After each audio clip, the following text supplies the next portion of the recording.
أعوذ بالله من الشيطان الرجيم بسم الله الرحمن الرحيم الحمد لله رب العالمين والعاقبة للمتقين والصلاة والسلام على رسولنا سيد المرسلين وإمام المتقين وعلى آله وأصحابه عليهم أجمعين ومن تبعهم بإحسان إلى يوم الدين أما بعد السلام عليكم ورحمة الله وبركاته. Hürmetlik aziz o'quvchilar, biz darsimizning fiqhul avlaviyat fi turasina bizning turasimizdagi avlaviyat tushunchasi fiqhisi degan bu qismisida ketib boratdik. Yani demek bu avlaviyat tushunchasi bizning turaslarimizdami mevcut. Turaslarımız evleviyat düşüncesi bilen, evleviyat fiqhisi bilen tuşup ketken. Bu sahabe-i kerimlerinin zamanından başlap ta bugünkü devredeki faqih, rait, yetekçi ulmalarının hemmisi ehmiyet bergen, köngül bülgen ve bu evleviyat fiqhisiga asaslanğan alahide bir fiqh ekanligi haqida to'xtalib o'tgan. Bugungi darsimiz buning ikki misollaridan birisi ta'aruzul hasanati va sayyiat. Sayyialar bilan hasanalarning qarama-qarshi kep qilishi, bir-biriga to'qinish kep qilishi. Agar bir hasana sayyi'a bilan qarama-qarshi kep qolsa, bu qandaq muomala qilinadi? Agar hasana o'z orasida bir-biri bilan qarama-qarshi kelib qolsa, sayyi'a o'z orasida bir-biri bilan qarama-qarshi kelib qolsa, bu masalani qandaq hal qilinadi? Bu haqdagi avlaviyat misollari. والنموذج الثاني ذكرته في ملحق رقم الثاني في ختام كتاب أولويات الحركة الإسلامية تحت عنوان İslam hareketinin aldınqı qilishga tegishlik ishlari nomli kitobimning oxirisidagi ikkinchi numurliq qo'shimchada men so'zlagan ikkinchi namuna. Bu yaxshilik bilan yomonlikning bir-biri bilan qarama-qarshi kep qilish haqidagi umumiy bayon nomli temada so'zlagan ikkinchi namuna. Buni darsimizda so'zlab o'tmoqchi. Shayxul Islom Ibn Taymiya rahimahulloh yaxshiliklar bilan yomonliklarning bir-biriga qarshi kep qilish haqidagi qism bo'lim da munda deydi.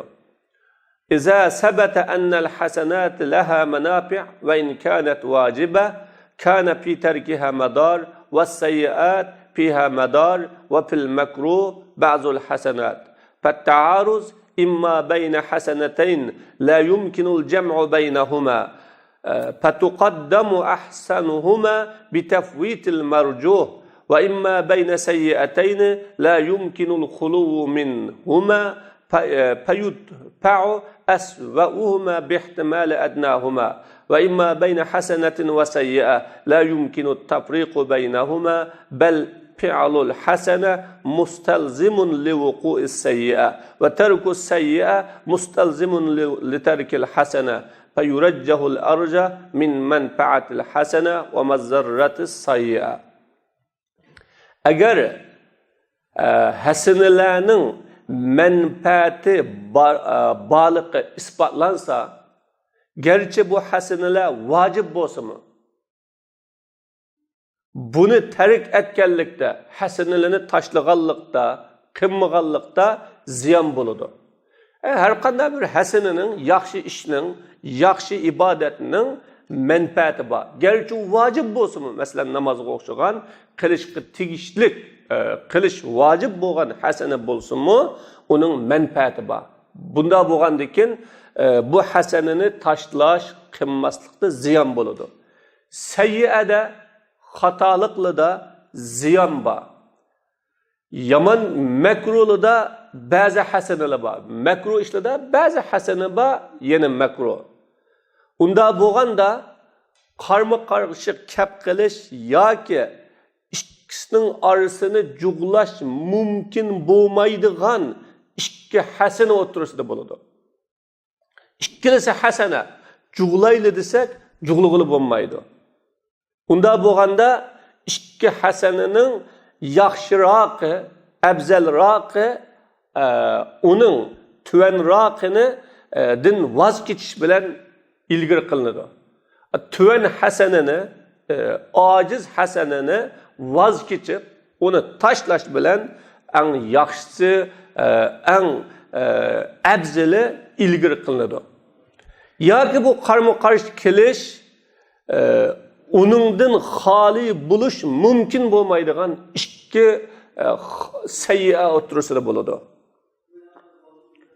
Natijada ikki sayyi'ning eng yomoni uning tuvinini ko'tarash bilan chekindiriladi.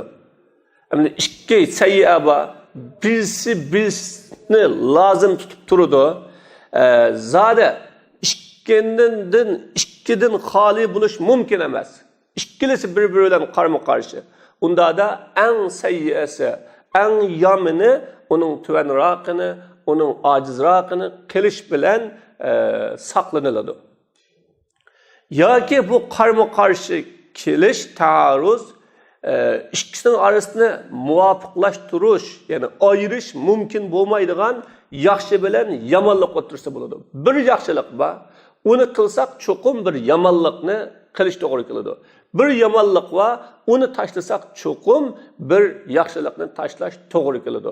Ikkisining orasini ayirish mumkin bo'lmaydi, u yaxshilik bilan yomonlik o'tirisni. Balki yaxshilikni qilish yomonlikning tushishini lozim tutadi. Yomonlikni tashlashmi, sayyi'ni tashlashmi, yaxshilikni tashlashni lozim tutadi. Undaqda yaxshilikning manfaati va yomonlikning ziynidan qaysi kuchli bo'lsa, kuchlikka kuchlantiriladi va shu e'tibor qilinadi. Agar bu yerda yaxshilikning manfaati yomonlikning manfaatidan kuchliroq bo'lsa, yaxshilikni qilamiz, yomonlik mayli billi qilinsimi. Agar yomonlikning ziyni ig'irroq bo'lsa, yaxshilikning manfaatidan yomonlik tashlab qo'yiladi, mayli u yomonlik bilan billa yaxshilik tashlansimi.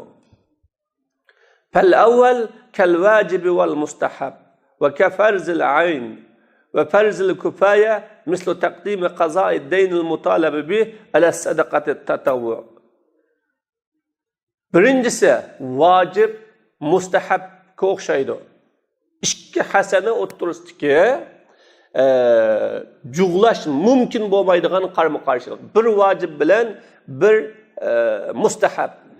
Vacib bilan mustahabni ikkilisini bir aqlam qilg'ili bo'lmaydi. Vacibni qildik, mustahab tashlanadi, mustahabni qildik, vacib tashlanadi. Bunda bo'lgan chog'ida vacibni qilamiz, mustahab tashlaymiz.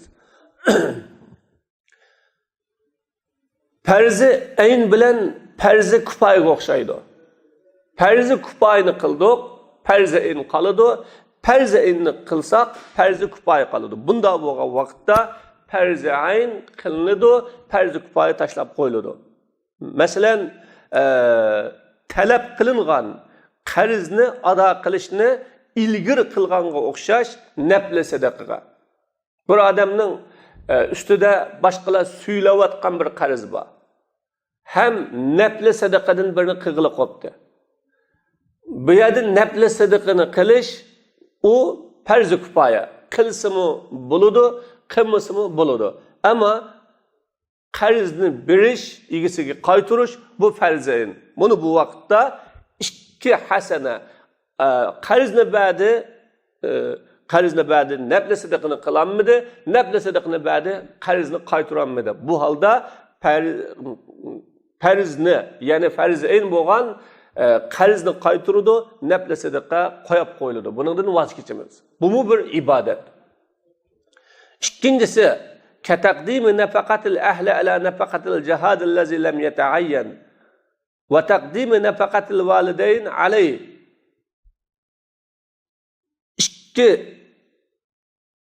İkincisi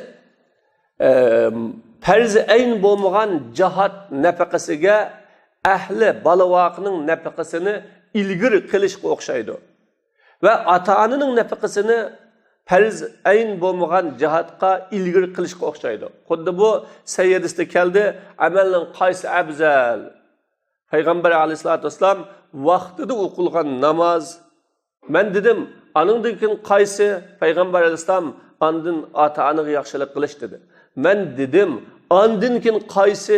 Payg'ambar alayhisalom an Allah yo'lida cihat qilish dedi. Mana cihatni hajga ilgir qilish, kitob sunnatda mavjud bo'lganidek muqaddam. Cihatni hajga ilgir qilish kitob sunnatda mavjud bo'lganidek muqaddam. Haj tin cihat muqaddam. Agar cihat farz ayn bo'lmaganda ata-onaning xizmatini qilish, bo'lib ata-onaning qirib qolgan, yashinib qolgan chaqlida u muqaddam.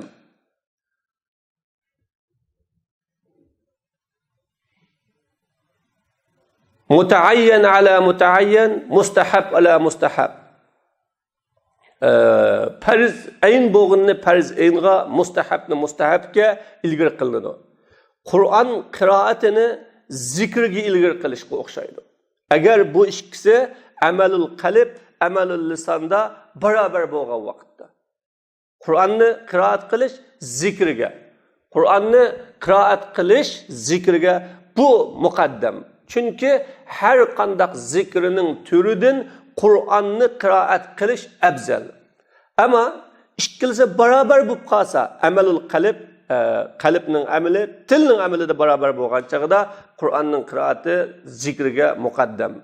Namozni ilgir qilish u ikkisiga, agar u namoz ikkilisiga shirik bo'lsa, amalul qalbda. Agar anda bo'lmasa, zikri tushunib qo'qab turib qilingan zikri kanaydin o'tmaydigan qiroatdan kuchli bo'ladi. Mana bu keng borib turib. Üçüncüsü, mahremsiz hicret seferiga atlangan ayal kişini ilgir qilginiga o'xshash, o ayalning darul harbda qilishiga. Bu yerda ikki sayya, bir yaxshilik va bir yomonlik va ikkisining orasini ayirish mumkin bo'lmaydi. Yaxshilikni qilamiz yomonlik, yomonlikni qilamiz sayyani qilamiz yaxshilik, bir-birini lozim tutadi degan buning misoli ayol kishining mahremsiz hijrat safariga mingishiga o'xshaydi. Ayol kishi hijrat dinimni saqlayman, e'tiqodimni saqlayman, Allohga keng ozoda ibodat qilgudek bir o'ringa baraman deb hijrat qildi. Ama mahremsiz. Bu sayya onun qarışib qoldi. Yo'q, mahremi yo'qkan, mahremsiz mangmusun deb avu darul harb tudi. Darul harbda turish onun o'zi bir sayya. Onun o'zi bir sayya. Hicret qilish, dinni olib ketish uchun onun o'zi bir hasana. Bu hasanaga sayya birlikte kelib oldi. Bu sayyiga, darul harbda turishdan iborat bu sayyiga bir hasana ayrılmay kelib oldi. Mana bunda vaqtda ayol kishining mahremsiz hijrat qilishi, dinini saqlash, e'tiqodini saqlash, Rabbiga azod ibodat qilishning manfaati mahremsiz hijrat qilishning ziynidan kuchlik bo'lganligi uchun bu durust deydi. Xuddi Ummu Kulsum Allah onun hakkında imtihan ayetini çöküzgen kılgınıdek. Ya eyyühellezine amenu iza ja'akumul mu'minatu muhaciratun femtehinuhunna. Ey mu'minlar, eğer sizlarga mu'min ayollar hicret qilib kelsa, sizlar onu imtihan qilib bakinglar degan mushu ayet Ummu Kulsumning haqqida tushgan. Shuningdek, jihad babidimi bu avlaviyat fiqhisi qattiq lozim bo'ladigan alohida ahamiyatlik bir tema. Gerçi urushga qatnashmagan ayollar, uşaq ballar ve ulardan başqasini o'ltirish yani haram bo'lgan o'ltirish haram bo'lgan kishilarni o'ltirish to'g'ri kelib qolsinmi? Agar shularni o'z ichiga oladigan bir urush qilishga muhtoj bo'lib qilinganda, urushning vaziyati kichik bolalar, ayollar, onundan boshqa qirib qolgan, urushga qatnashmagan odamlarni o'ltirish haram deyasizlar. Mana bularni o'z ichiga oladigan bir urushga muhtoj bo'lingan chog'ida, masalan, Manchanoqda o'q etish, kechilikda hujum qilishga o'xshagan bu xil urushga muhtoj bo'lingan chog'da bu durust. Xuddi bu hadis sharifda Toifni qo'rshovga elish va ularni Manchanoq bilan etishda kelganidak. Hadisda shunday keldi. Vaholanki bu yurtda mushriklardan kechilikda hujum qilayotgan kishilar beydi. Mana bu fitnening fasadini to'sash buludu, uni o'ltirishni maqsad qilish durust bo'lmaydigan kishini o'ltirish bilan. Amaliyotda o'ltirishni maqsad qilishmi durust bo'lmaydi. Kichik bolalarni, u beguna, ayollarni, u beguna yoki qattiq kasal, yashinib ketgan kishilarni o'ltirish ne maqsad qilishmi durust emasdi. Yani bu kishilarni ularning orasidan chiqarib o'tish imkoniyati bo'lmaganligi uchun dushmanlar shularni orasiga kirib olib, shularni o'ziga qalqon qilib olib, shaharni, yurtni musulmonlarning qo'lidan tortib olgan yoki musulmonlarga shuni qalqon qilib turib hujum qilgan bo'lsa, mana bu vaqtda fitnening, zulmning va umumiy insonlarning ziynining oldini olish uchun ular o'ltirilib ketgan taqdirda uni hujum qilish durust. Shuningdek, fuqaholar so'zlagan tatarrus masalasi, qalqon qilib olish masalasi, haqiqatan jihad o kufr fitnesini to'sashdir. Maqsad shu. Uningda bu tatarrus masalasida uning tuvindagi ziyonlardan ziyon kelib chiqadi. Shuning uchun fuqaholar buningga birlikka keldi. Agar musulmonlardan ziyonni to'sish mumkin bo'lmasa, faqat shu qalqon qilib olingan kishilarni o'ltirishga elib boradigan bir sabab bilan bo'ladi ekan. Bu zararni to'sish. Bunda bo'lib qolgan chaqda bu qalqon qilinganlarni o'ltirish durust. Buningga birlikka keldi.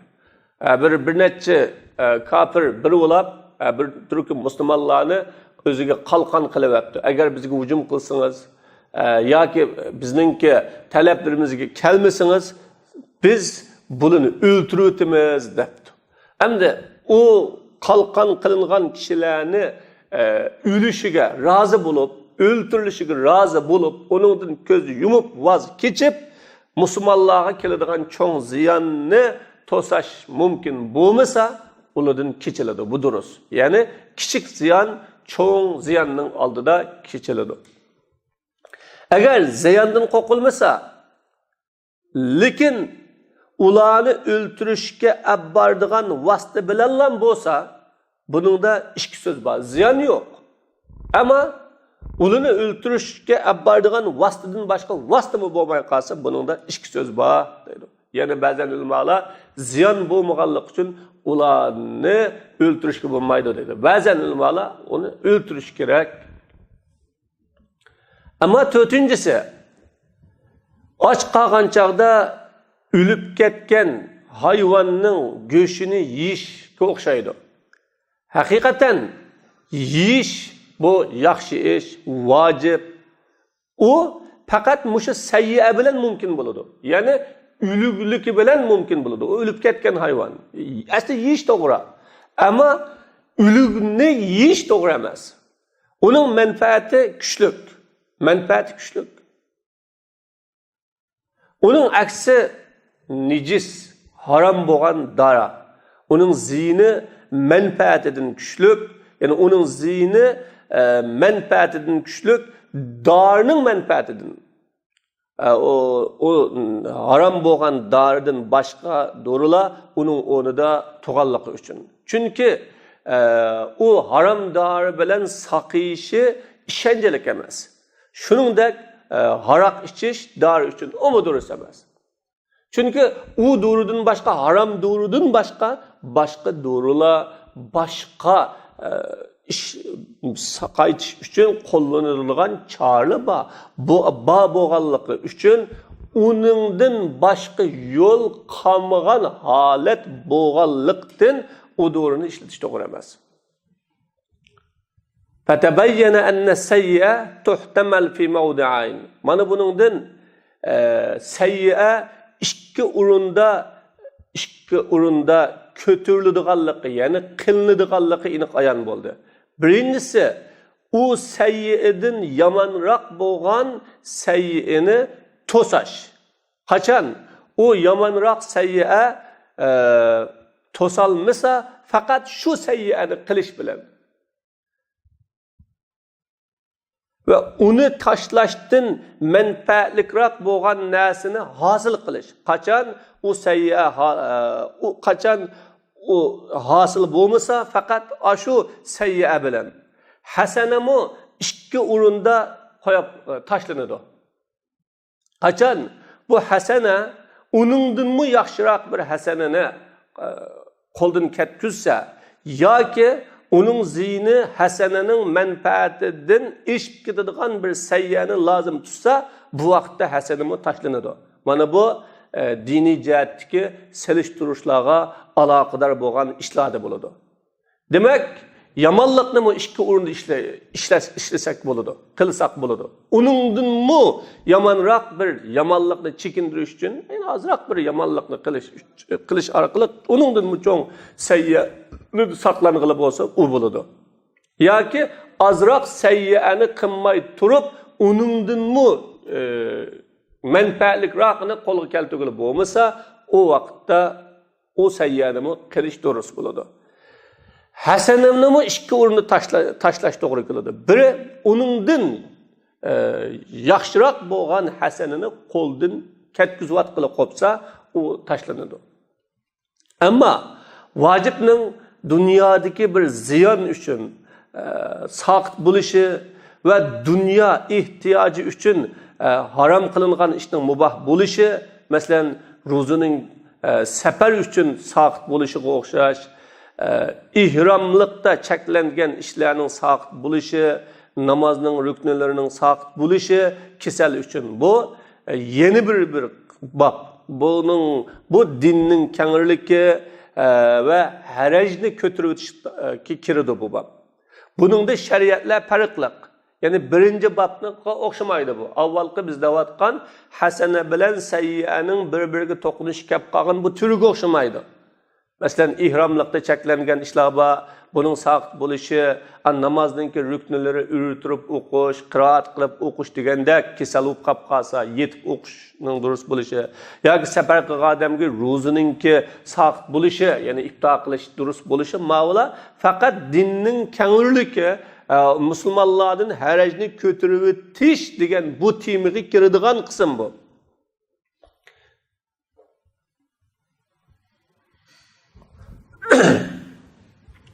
Fa inna jinsahu mimma la yumkinu ixtilafu shara'i fi va in ixtalafat fi a'yani. Haqiqatan bu birinchi türünün cinsi uningda shariatlarning ixtilofi mumkin bo'lmaydigan bir ish. Gerçi uning ayollarda muxtalif bo'lsa-mu, balki bu aqlda sabit. Qasi deganda yuqorida biz davatgan bu fiqhul muvazanat yoki fiqhul avlaviyat, hasana bilan sayyi'a yoki yaxshiroq bilan uning tuvanroqi yoki yomonroq bilan uning tuvanroqi bir-biri bilan qarama-qarshi kelib qolgan chaqda cho'qim hasanini tanlash sayyi'a bilan yoki ahsanroqni tanlash hasan bilan yoki asvaroqni tanlash sayyi'a bilan bu aqlda musabit. Xuddi deyiladi, laysal aqil allazi ya'lamul khayr min ash-shar, innamal aqil allazi ya'lamu khayral khayrayn va sharrash sharrayn. yaxshilikni yomonlikning ichidan bo'lalaydigan kishi oqil emas. Faqat oqil degan ikki yaxshining yaxshirog'ini, ikki yomonning yomonrog'ini bo'lalaydigan kishi deglik. Şair şiir okuydu. İnnel lebibe iza beda min cismihi merazane muhtelifan davel ahtara. Hakikaten zirek kişi eğer onun cismida işki kesel bulup kalsa xilmi xil farqliq ishki kasal bo'lib qolsa, u xatarlikroqni oldidan davolaydi dedi. Mana bu boshqa ishlarda sabit. Shuning uchun insonlarning aqllarida bu ish urunlashgan, qo'rqoqchilik bo'lgan chig'ida yomg'irning tushishi ularga rahmat bo'ladi. Qo'rqoqchilik bo'lsa, yomg'irning tushishi ularga rahmat bo'ladi. Agarcha bu yomg'ir ve in kan yetaqawwa bima yunbituhu aqwamun ala zulmihim. Gerçi bu yağmur güçlendiyse-mi? O yağmur ündügen köktat, meyveçi ve ziraat arkalık güçleniyorsa-mı? Bir kavim özünün zulmüge güçleniyorsa-mı? Hem yağmur yaqqandan keyin o yerde yağmur yaqqandan keyin bir kavim var. O kavim güçlünü oladı. Zalim kavim o. Bağan sıra zalim bulup gidiyordu. Bağan sıra o kişilerge zulümünü köp kılıdığan buludu. Ama korkakçılık bozuşu hemmesi ölüdü. Şunun için bir yağmurun düşkenliki rahmet buludu. Lekin o yağmurun boğmuğallıkı olağa bekrak ziyanlık. Ola padişah zalim bolsa mı bu padişahın balıkını padişahın bulmaslığı güçlendirirdi. Xuddi bazı akıllıklar bunda dedi, zalim padişahın 60 yılı padişahsız bir keçidin yaxşı. Zalim bolsa mı padişah boğanlığı, padişah boğmağan bir keçidin yaxşı. Çünkü padişah boğması cemiyet qalay muqallışıdır. Nurgun ziyallar, iğri akıbetler kep çıkıdı. Anından keyin sultan qilgan tajovuzchiligiga jazolanadi va u sultonligidagi sal qarg'an haqlarga jazolanadi. Qodir bo'lib turib haqlarga sal qarg'anligiga jazolanadi. Lekin men bu yerda deyman, iza kana al-mutawalli lis-sultan al-am aw ba'da furu'i kal-imara. Agar umumiy sultonga ega bo'lgan yoki uning bir qism tarmoqlarga ega bo'lgan kishi imorat, viloyat, qazo shuningga o'xshagan buningga ega bo'lgan kishi agar uningga o'z majburiyatlarini ado qilish, harom qilingan ishlarni tashlash mumkin bo'lmasa, lekin shuni maqsad qildi, uningdan boshqasi qilmagan ishlarni maqsad qildi, buning uchun velilik, yani vali buluş duruz, bazı vacip buludu. Gerçi o umumi sultan buluş, ya ki emir buluş, vali buluş, kazı buluş, bu kişinin özünün mecburiyetlerini toluk ada kılış ve muharrematlardan taşlaşka imkaniyet vermesi mi? Ama şunu niyet kılgan olsa, şunu maksat kılgan olsa, bu valilik onunla durur. Bazı vacip. Aşındak buluşu. Lennel velaya iza kanet minel vacibatilleti yecibu tahsilu mesaliha. Çünkü velayet, yani valilik eğer onun menfaatini kolgu keltiriş vacip buluduğun vacibatlardan bolsa, mesela düşmangi cihat kılış, olcu ganimetini taksim kılış, hadlarni turg'izish, yo'lni xotirjam qilish, uni qilish vojib. Agar shu tegishli bo'lmagan kishilarning bir qismisini vali qilishni lozim tutsa va halol bo'lmagan narsalarning ba'sini ilishni va tegishli bo'lmagan bir qism kishilarga berishni lozim tutib qolsa, o kişiye bunu taşlaş mümkün bo'lmaydi ekan.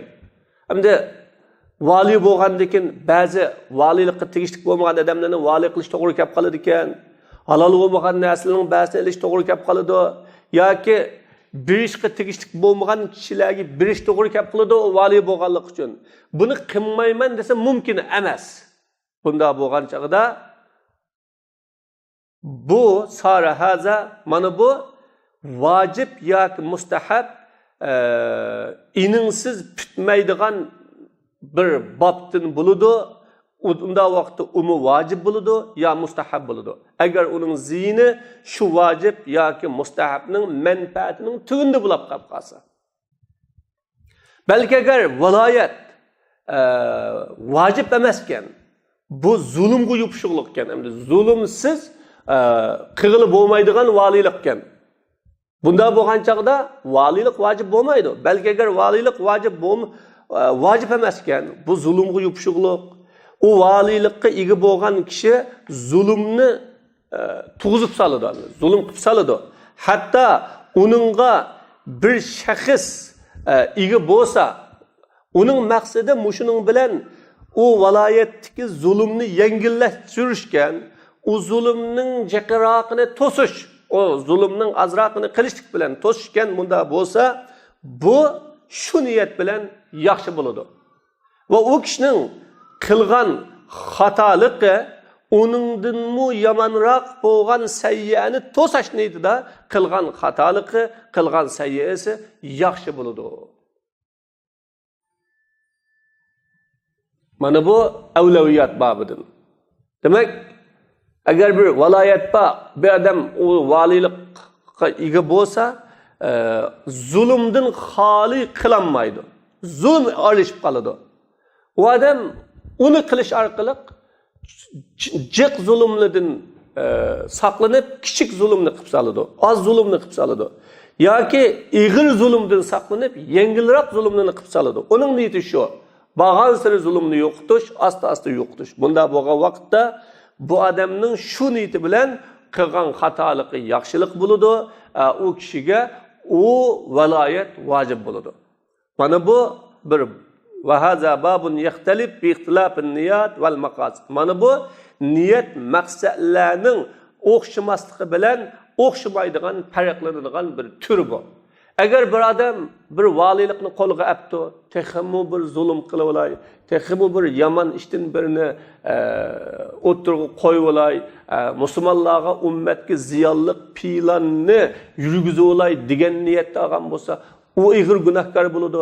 Agar yaxshi ishni qilib olay, yaxshi ishni vujudga chiqarib olay, ammo ma ishni qilmasam bo'lmaydi ekan, ma ishni asta yo'q qilaman degan niyatda valilikni, amirlikni olsa, uningga u durust emas, yaxshi bo'ladi. Qanday bir kishidan bir zolim, faman talaba minhu zalimun qadirun ve elzemahu malen, mesela bir kişiden bir zalim, kudreti va, küçü va zalim bir mal talep qipti ve onunla malını mecburlapti. Mançalak mal birisen de. İkisinin arasında bir adam vasıta boptu, mezlumdan köp zulümni to'sish uchun vasıta boptu. Ve o mezlumdan elipti, zalimga biripti, zulüm qilmaslikni ixtiyor qilishlik bilan. Ve o kişi, o zalimden, yani mezlumdan şu zulümni tosa algan tossa, eğer mümkün olsa, bu yaxşı o. Eğerçe bu zulümü yardım birişin, eğer o zulümü yardım birişin vasıta bo'lgan bo'lsa, yaman iş qilguchi bo'ldi. Bu aniq. Bir zalim demirse ming ko'y akal degan bo'lsa, bir kishi o'tirg'i tushiblam, bu ming ko'y akalanmaydi. 500 ko'y akason. Men sizlarga shu 500 ko'yni akab beray deb vasita bo'lgan bo'lsa, maqsad ming ko'ydan azroqni berish orqali mazlumni zalimdan qutuldirish uchun bu vaqtda u durust. Balkim yaxshi ish. Chunki cho'ng zulmdan saqlab qolgan bo'ldi, kichik zulmni qilish bilan. Agar şu arkalık zalim bilen tunuşubiliş, yıkılışıbiliş ya zalimga yardım kılış niyetini bulup kalsa, o vakitte o günahkar buldu. Köpünç, innemel galib bi azil eşya, pesadun niye vel amel. Fakat köpünçse bu işlerde niyetinin ve amelinin bozuluşudur. Ama niyet, onun sultan malını maksat kılışı bilendir. Ama amel, muharramatni qilish bilan vojibotni tark etish bilandir. Emas bu ikki qarama-qarshilik uchun yoki manfaatlikroq, yaxshiroqni maqsad qilganlik uchun emas, faqat shu sultonni maqsad qilganlik uchun bo'lib qolsa bo'lmaydi. An viloyat agarchi joiz yo mustahab yo vojib bo'lsa-mu, ba'zi bu muayyan odamning haqqida uning g'ayri vojibroq bo'ladi yoki yaxshiroq bo'ladi.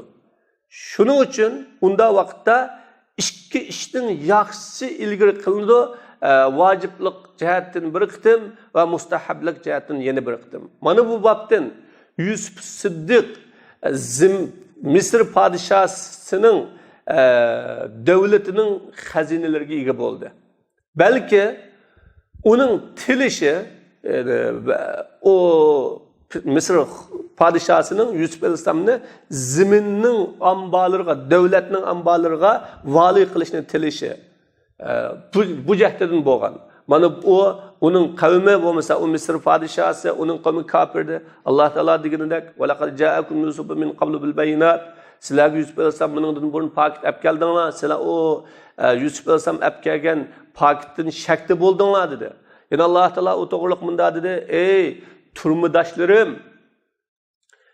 her türlük Rablar yaxshimi yoki yakka yegona hammani boshqaruvchi Allah yaxshimi? Sizlar Alloh taolaning g'ayridan faqat o'zinglar va ota-onalaringlar otib olgan ismga ibodat qilib olasizlar" dedi.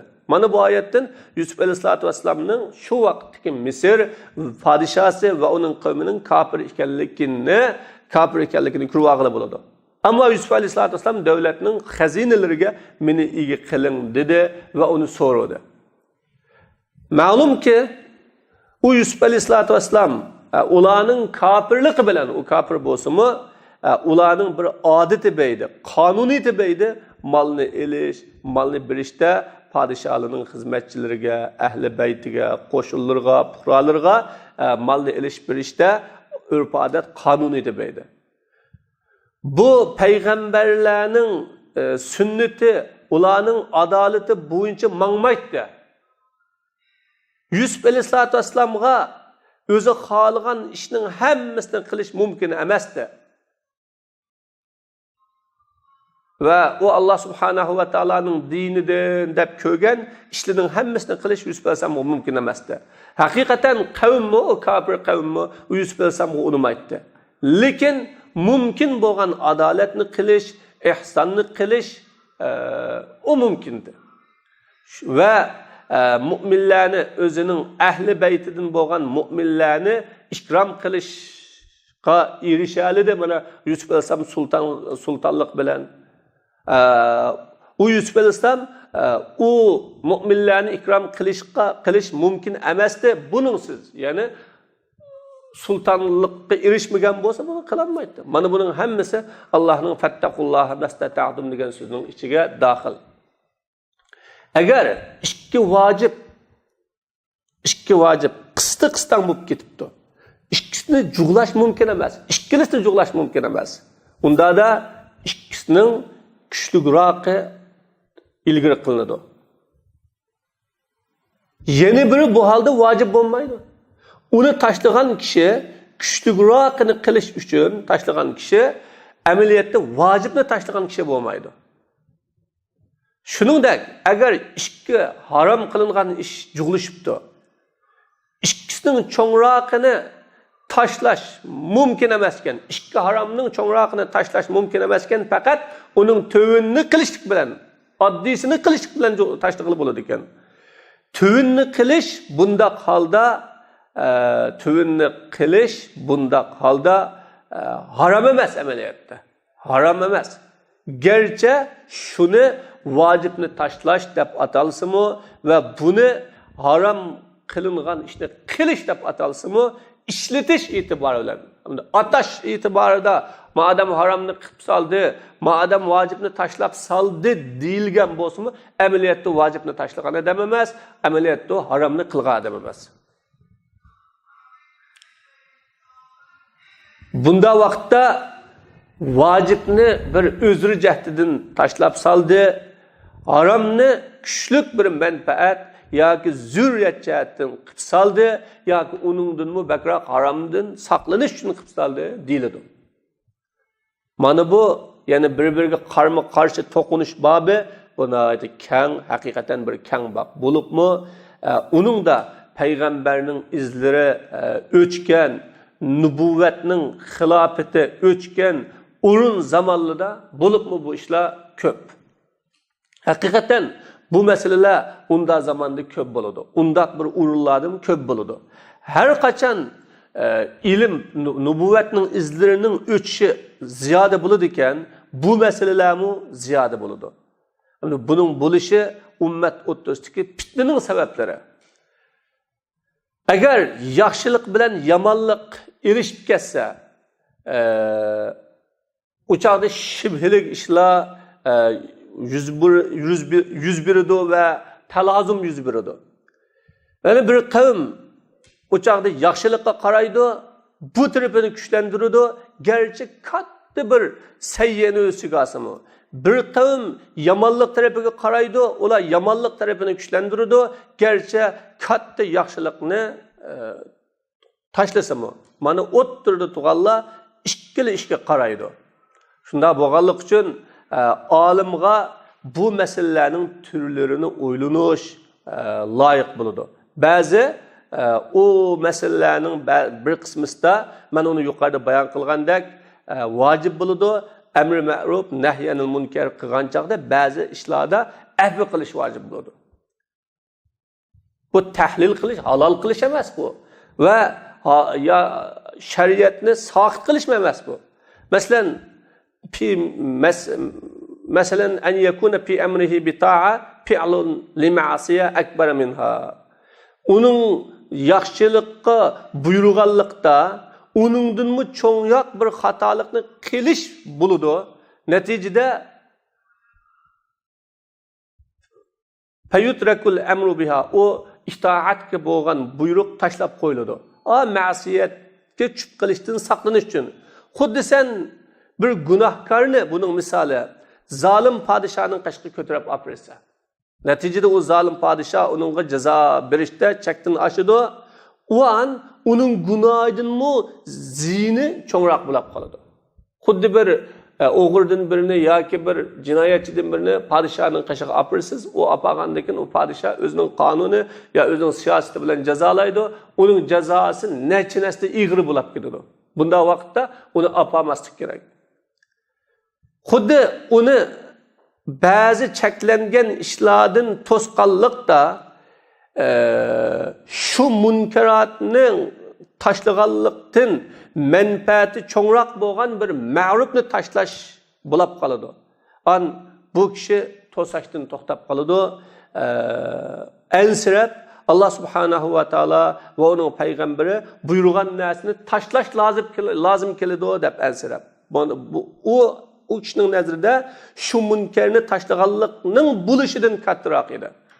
Amaliyotda u munkarni tashlaganlikdan katta bo'lgan Allohning buyrug'ini tashlash lozim kelib qoladi. Bunda vaqtda nahidin to'xtaydi u odam. Ya'ni to'smaydi, cheklamaydi. Chunki mani to'sab qolsam, bu odam xuddi bir kiyimga kichikgina bir nijosat yo'qib qoldi. Bu nijosat bilan namoz o'qilolmaydi desa, uni yuvitish yoki almashtirish mumkin bo'lmaganda namozni tashlab qo'ydi. Bu ig'riyoq bir gunoh paydo bo'ldi bu yerda. Shuning uchun ba'zi muharramatni qilselish, muharramatni qilganlik yoki ba'zi vojibotlarni tark etganlik, vojibotlarni tark etganlik hisoblanmaydi. Garchi atilishda shunday hisoblansa ham. Va oxir da'vanan alhamdulillahi robbil alamin. Rahmatika ya rahmanir rahim.